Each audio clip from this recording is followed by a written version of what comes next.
When somebody comes into the ministry, they get to experience, first of all, new life.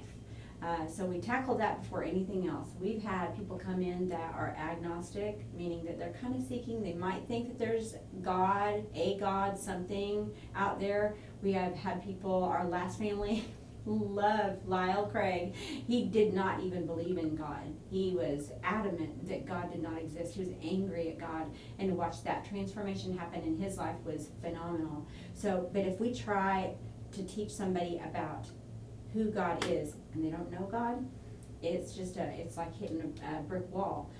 The first month that we have our new families, whether it's a single mom or it's two parents, many times they don't have their kids, so we have that time without the kids. If they do have their children, it gets a little harder to try to work through some of these very, very deep healing points that they need to go through. When we take drugs and alcohol into our body, the dopamine releases in our brains. That's what that stuff is designed to do, is to release that at a rapid rate.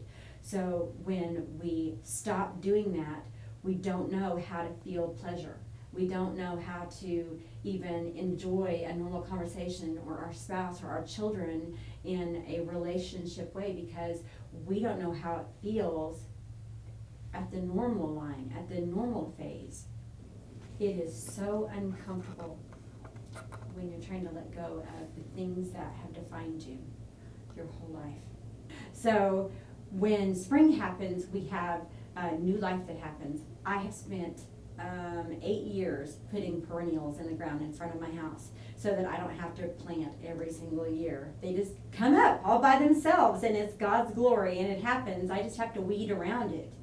But we had a freeze this last week. Remember that? And what happened was the meteorologist said, cover everything if you have anything growing. So we got tarps and sheets and blankets and everything and put stakes in the ground and tented it, and we tried to save these new little flowers that were coming up. I had put seeds in the ground thinking that that was the end of the freezing and we were good to go. And these teeny tiny little things were coming, budding out of the dirt.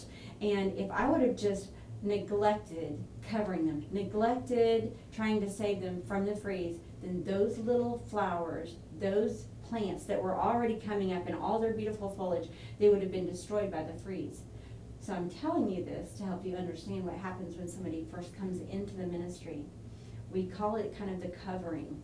And during that time, my husband actually hates this phrase, but I love it, called the great gutting. We gut all that stuff that's inside of us, because when we harbor it, then we don't have room to accept new ideas. And when they come from God and when there's new life, then it truly feels like a gutting sometimes. The great gutting is designed to pull out all of that is in us. So in our minds, the way we think, in our feelings, the way we've covered them. And when we pull that out, then we're able to deposit in, we're able to allow God to deposit into us what He wants us to know and feel and act like and know Him like. But we can't do that if we're filled up with all of our stuff, then we have no room for what He has. Every family that has come to us has said that they felt like they wanted to do this for a long time. They just didn't know how to get there.